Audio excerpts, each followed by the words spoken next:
Say hi, Pia. Hi. Hello! Nandito kami ngayon sa loob ng sasakyan dahil malakas ang snow sa labas. Inaantay namin si Mami na sa loob. Ayun. At naghihintay siya ng kanyang appointment habang kami dito. Ngayon lang nag-snow. But as you can see, sabi mawawala daw to mamayang hapon. Anong oras na? Mag-aalas 3 na.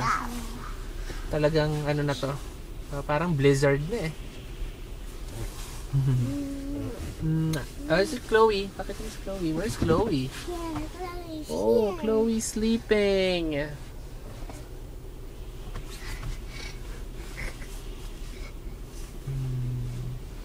Lakas ng snow sa labas.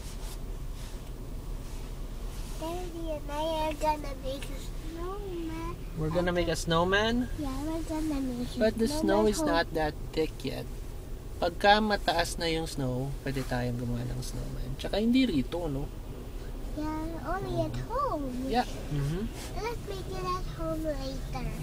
Okay.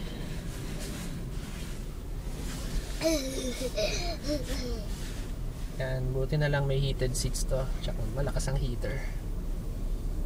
Oh, kaso lang, sayang sa gasolina. Pasok na kaya tayo, Pia?